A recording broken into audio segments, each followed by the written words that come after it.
우리 함께 말씀 나누도록 하겠습니다. 오늘 우리 함께 나눌 말씀은 요한복음 8장 12절부터 20절의 말씀입니다. 요한복음 8장 12절부터 20절까지의 말씀입니다. 오늘은 우리 계속 찬양 가운데서도 고백했고 기도 가운데서도 고백했던 빛 대신 예수 그리스도에 대하여 함께 묵상하도록 하겠습니다.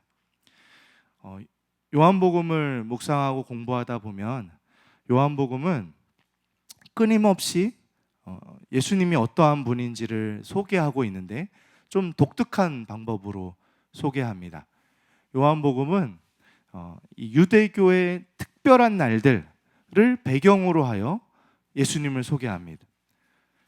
5장에서는 안식일을 소개하죠. 그리고 예수님이 아주 놀라운 고백을 하심으로 이 종교 지도자들의 심기를 건드립니다. 그것이 무엇이었냐? 내가 안식일의 주인이다 라고 선언하십니다.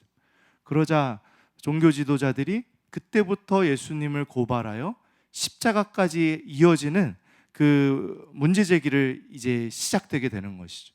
안식일의 주인 예수님. 그것은 유대교의 신앙에 깊이 뿌리 내린 몇 가지 특정한 날들과 절기들입니다. 이게 우리의 신앙이야 라고 붙들고 살던 것들에 처음 보는, 아니 그저 목수의 아들로 나타난 이 예수님이 자기가 안식일의 주인이라고 하니 그들의 신앙의 근간을 흔드는 것 같고 불편하여져서 그를 죽이고자 하였던 것이죠. 또 6장에서는 유월절로서 예수님이 스스로를 소개하십니다.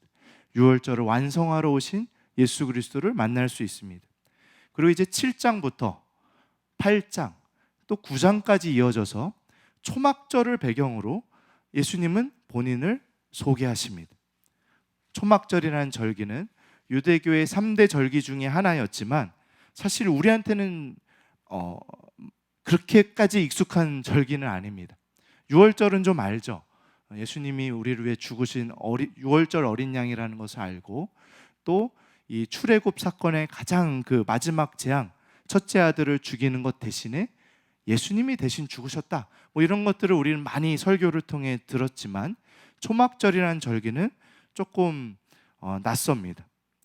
하여튼 이 초막절에서 중요한 두 가지 내용, 생수, 우리의 생수가 되시는 예수님, 그리고 오늘 말씀에서 소개하는 빛이신 예수님은 소개하고 있습니다.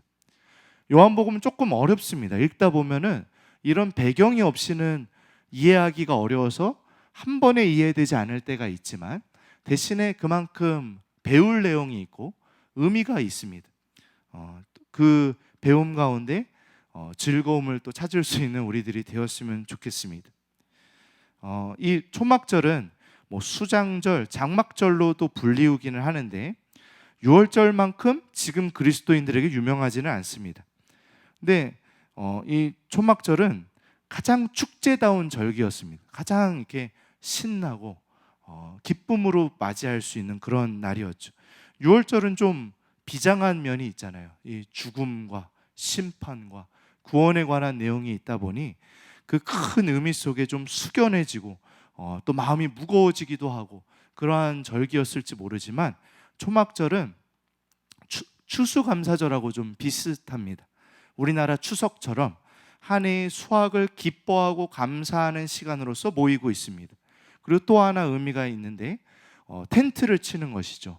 이 광야에서 떠돌던 그 시간 속에 하나님이 인도해 주셨던 그 시간들을 기억하면서 텐트를 치고 보내는 특별한 일주일입니다.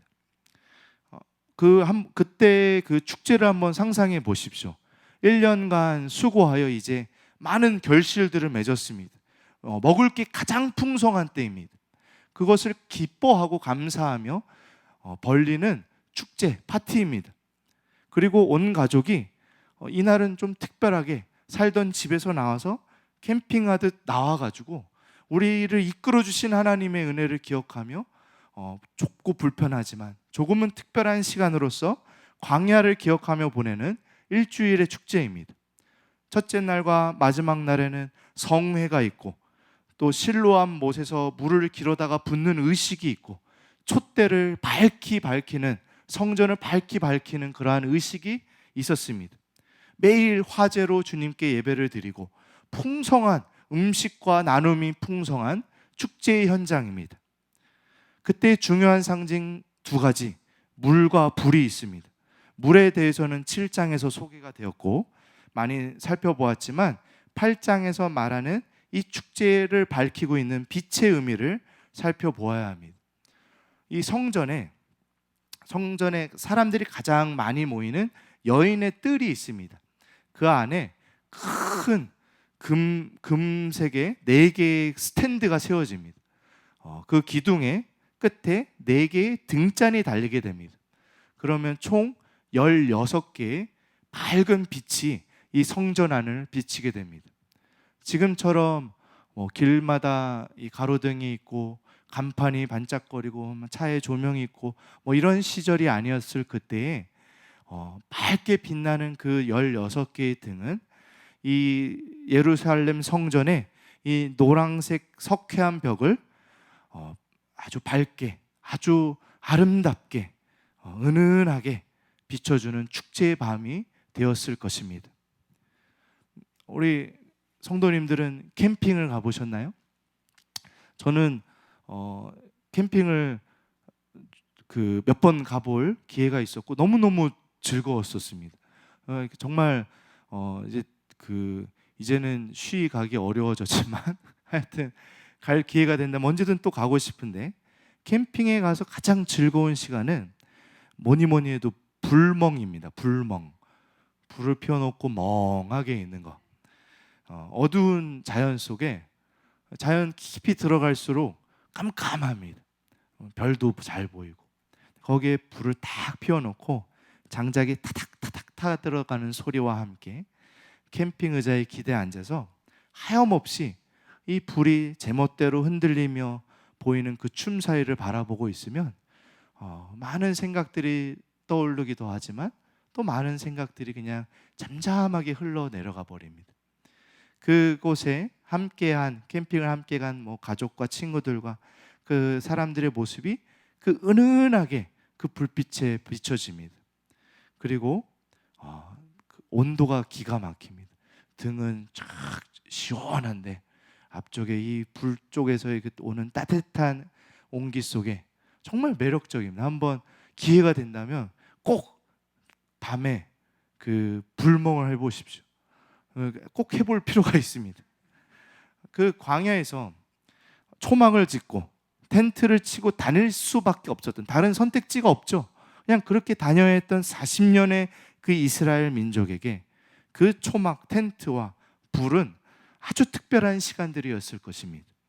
이제 약속의 땅에 정착했죠. 그 이스라엘 민족이 그 땅에 정착하고서 드리는 초막절 축제를 생각해 보십시오.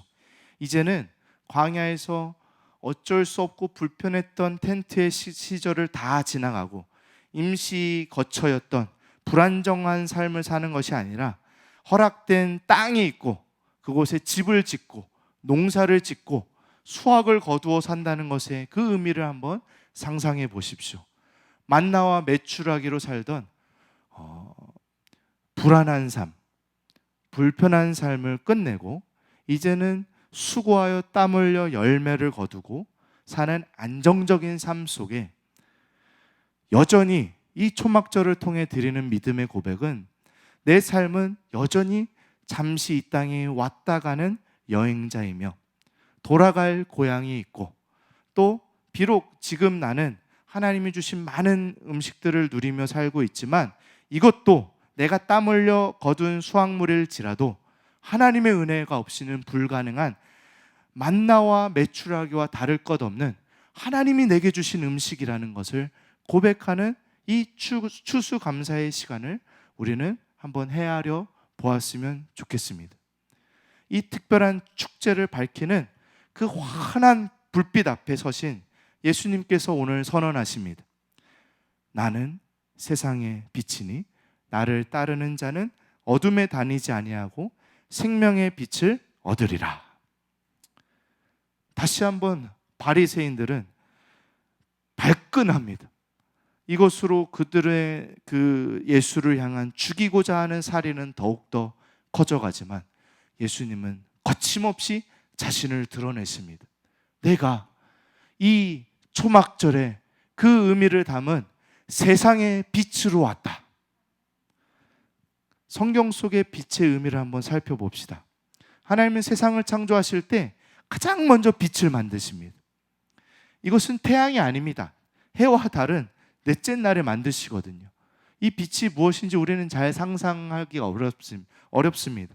그저 어떤 근원적인 빛이었을 것이라는 생각을 해봅니다.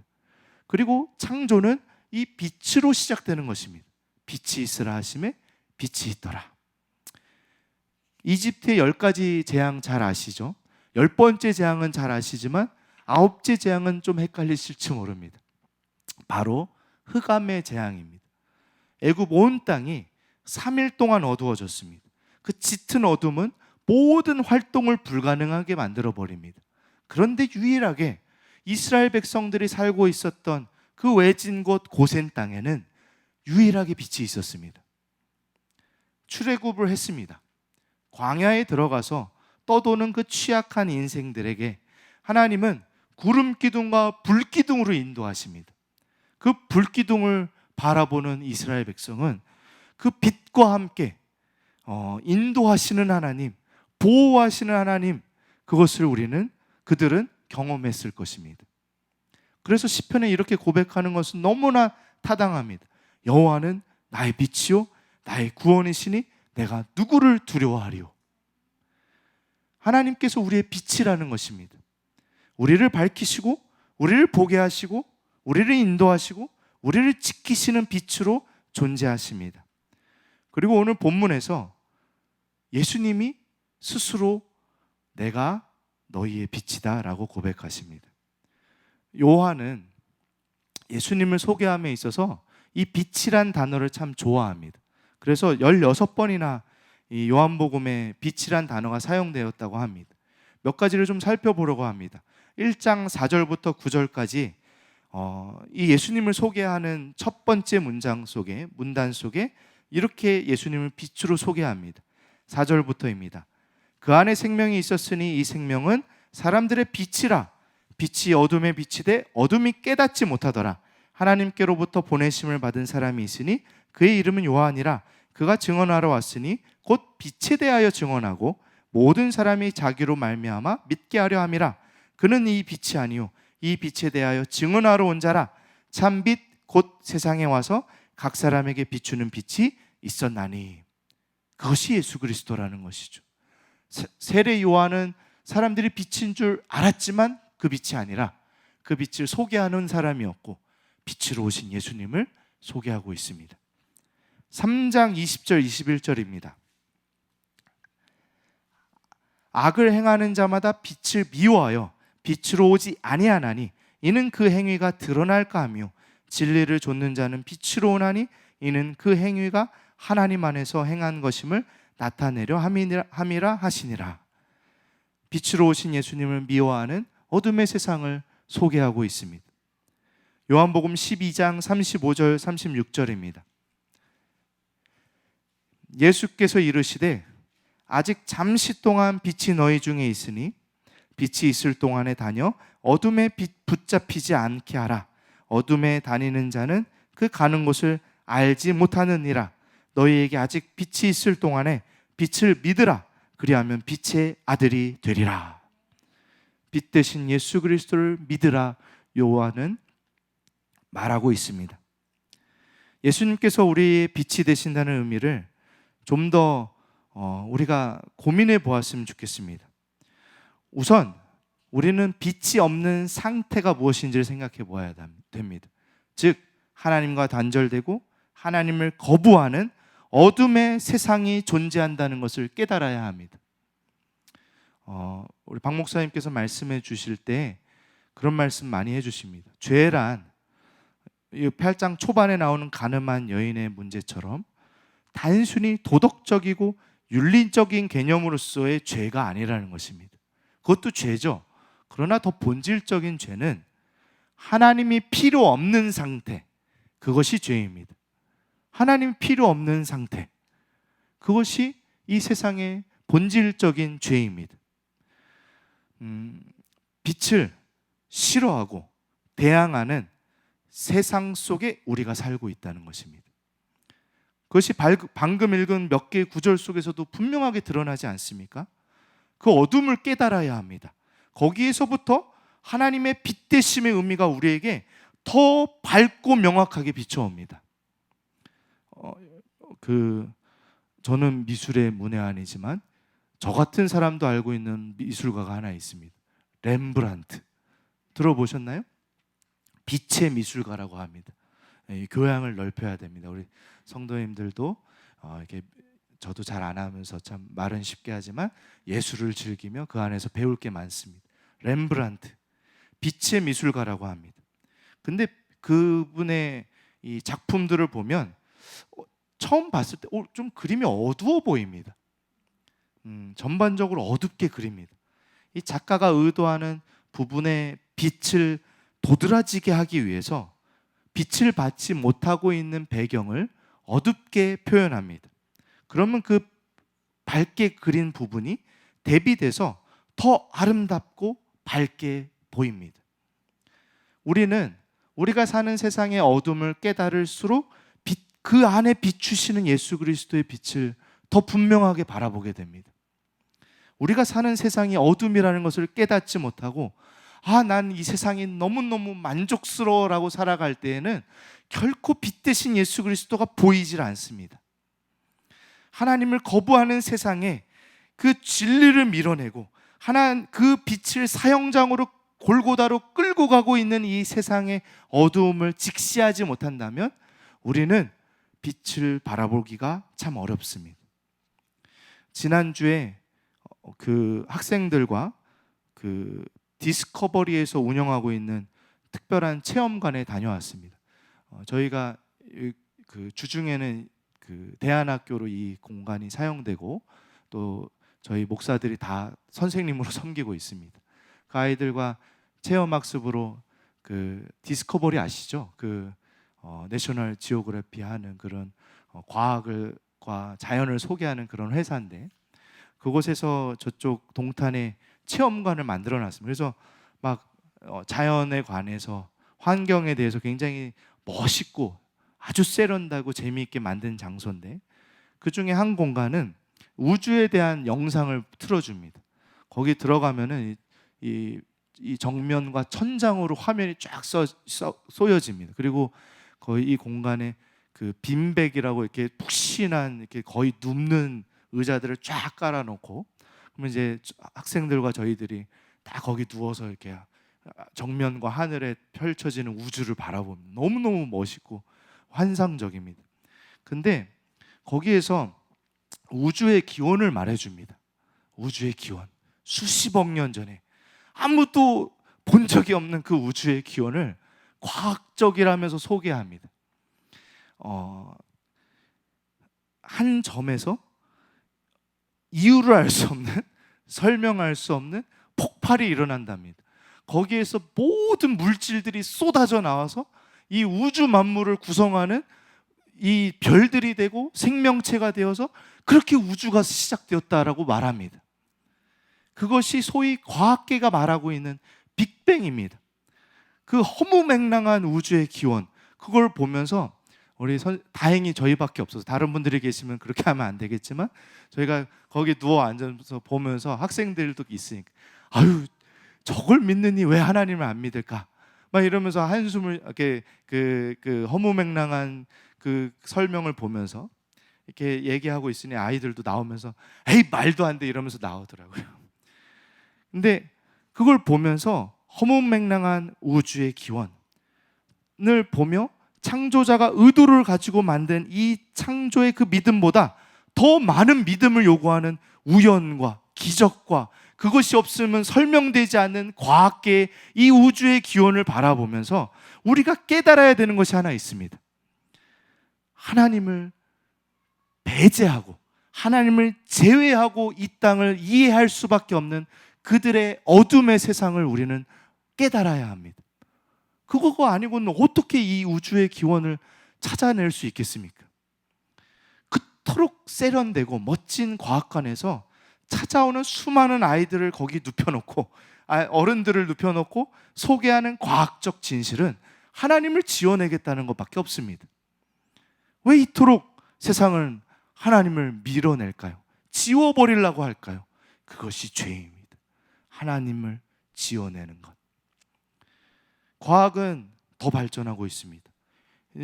AI 기술과 이 가상현실 속에서 우리는 그냥 알고 싶은 건 뭐든 물어보면 답이 나오는 세상을 곧 만나게 될 겁니다. 전지의 영역에 사람이 들어가는 것입니다. 알고 싶어? 물어보면 됩니다. 기술의 발전으로 로봇이 만들어지고 우리 인간의 결점이 다 가리워지면서 이제 우리는 원하면 하늘을 날고 필요하면 엄청난 힘을 가지게 되고, 이런 로봇과 결합된 아이언맨이 뭔 얘기겠습니까? 그만큼 멋있진 않을지 몰라도 그 비슷한 그 언저리로 우리는 전능의 영역에도 들어갈 것입니다.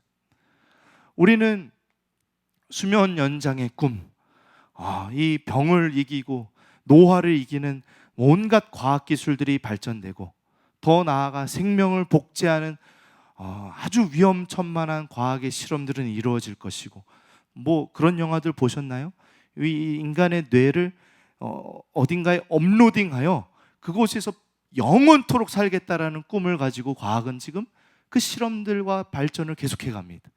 영생을 노려보는 과학계의 이 무시무시한 도전은 계속되고 있습니다. 과학은 그저 도구일 뿐이지만 그 안에서 어둠은 그것을 이용해 하나님을 어떻게든 지어내려는 그 삶 속에 우리가 살고 있다는 것입니다. 이런 과학적 이야기가 와닿지 않는 분들도 계실지 모릅니다. 그런 분들은 주변의 사람들을 보십시오. 자신의 인생에 한치도 가늠해 볼 수 없는 어둠의 현실 속에 있는데, 암담한 그 인생 속에 죽음과 파탄으로 달려가고 있는 그 인생이 끝내 하나님을 찾지 아니하겠노라고 발버둥치는 인생들을 우리는 수없이 만나게 됩니다. 그것이 내 사랑하는 가족일 수도 있고 내 사랑하는 친구일 수도 있지만, 도대체 있는 그 빛을 바라보지를 못하고 나오지 못하는 그 답답한 현실과 안타까움을 우리는 그 사람들을 만나며 만나지 않습니까? 하나님을 지어내려는 어둠의 세상 속에 우리는 살고 있습니다. 우리가 성도로서 사는 삶이 괴로운 것은 우리가 사는 세상의 어두움이 점점 더 분명하게 보여지기 때문일 때가 많이 있습니다. 이 어둠의 세상이 너무 불편한 것이죠. 그 안에 우리를 향한 유일한 소망, 유일한 진리, 우리 구원자의 그 인도자의 빛은 우리에게는 더 분명해질지 몰라도 그 세상도, 그 어둠도 우리 안엔 더욱더 깊이, 마음 깊이 찔러오며 다가옵니다. 오늘 말씀 속에 만나는 예수 그리스도는 그렇기 때문에 어둠 속의 빛입니다. 그것의 의미는 구원자라는 것입니다. 빛이란 구원하는 것입니다. 예수를 거부하는 인생의 어둠을 깨뜨리는 것, 예수가 없이는 죽음밖에 없는 그 인생에 생명의 빛이 드리워져서 싹이 피고 꽃이 피고 열매가 맺게 하는 것, 그 차가운 외로움의 깊은 그 심연의 어두움 속에 빛의 따뜻함과 그 빛으로 만연해지는 임재가 임하는 것, 그것이 우리의 구원 예수 그리스도 어둠 속의 빛의 의미입니다. 우리는 구원받은 하나님의 빛의 자녀들입니다.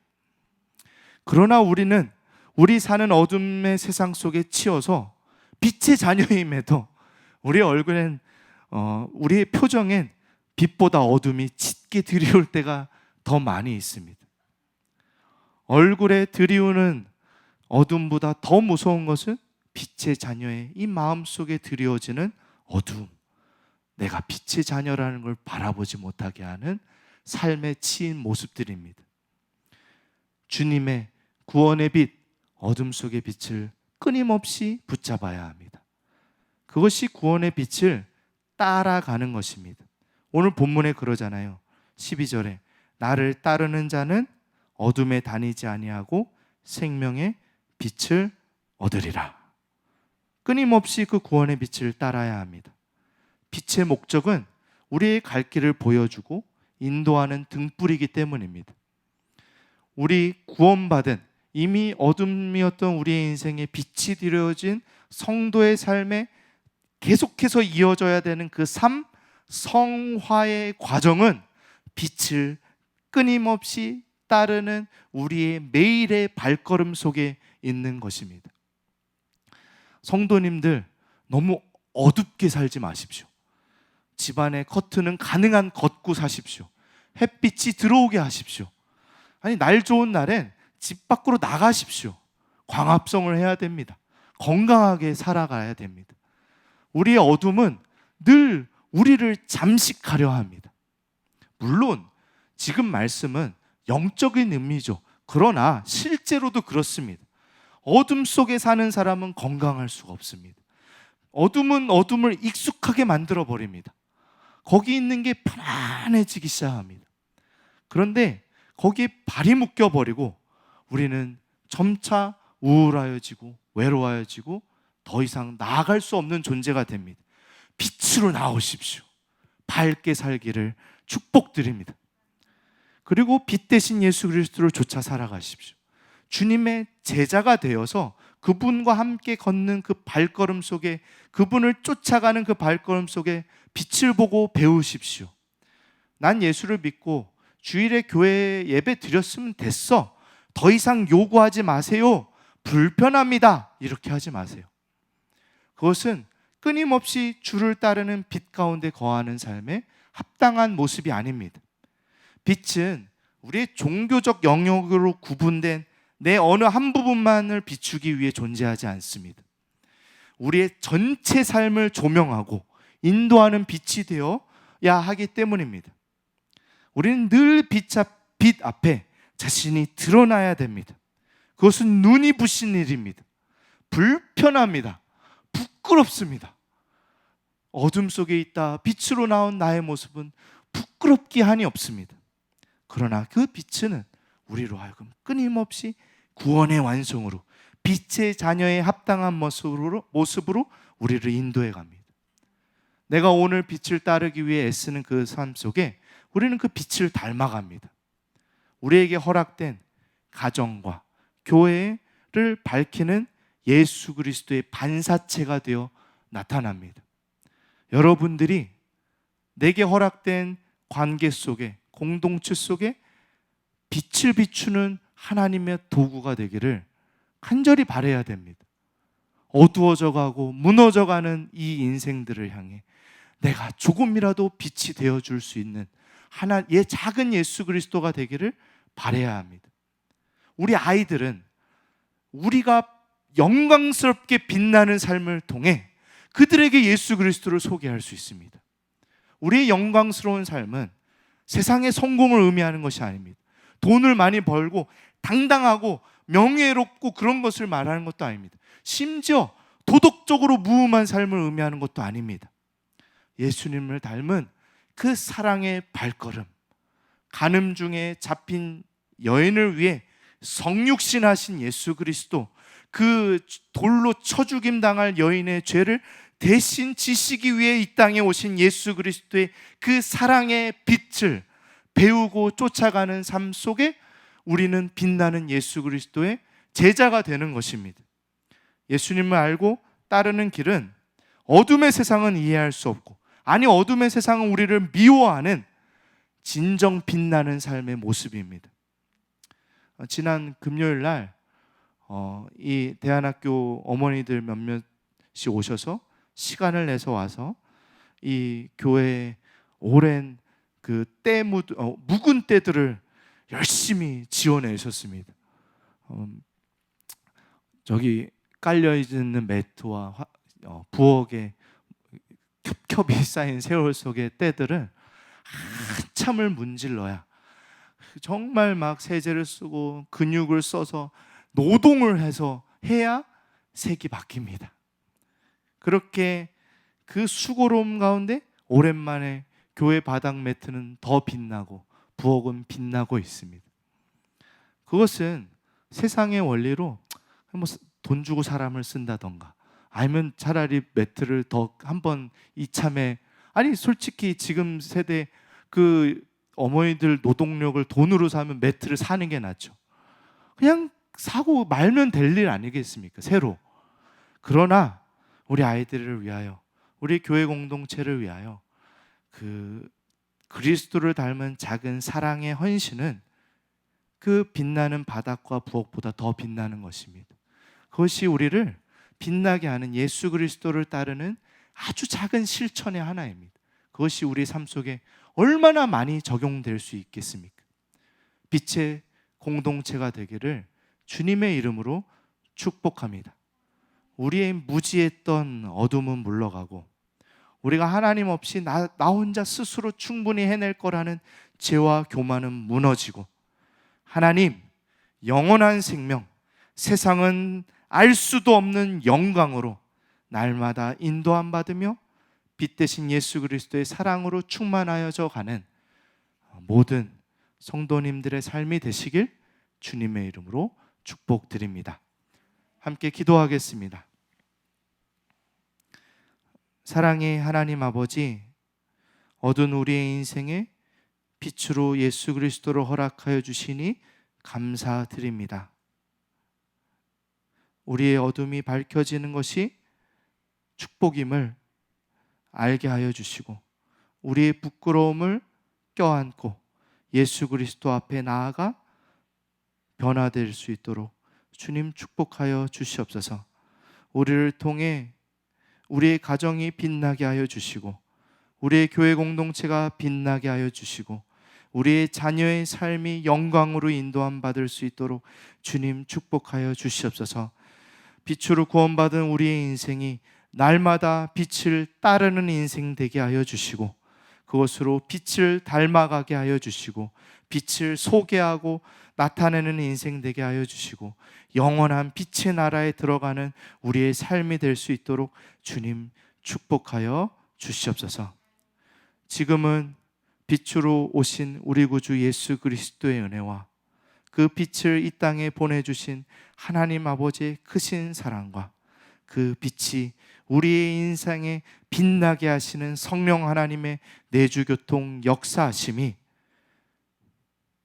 어둠이었던 빛으로 인도함 받은 이 자리에 모인 모든 성도님들의 삶 위에, 그리고 빛의 공동체로 세워지기를 기도하며 한 걸음 한 걸음 나아가는 돌봄 공동체 위에 지금으로부터 영원토록 함께 있을지어다.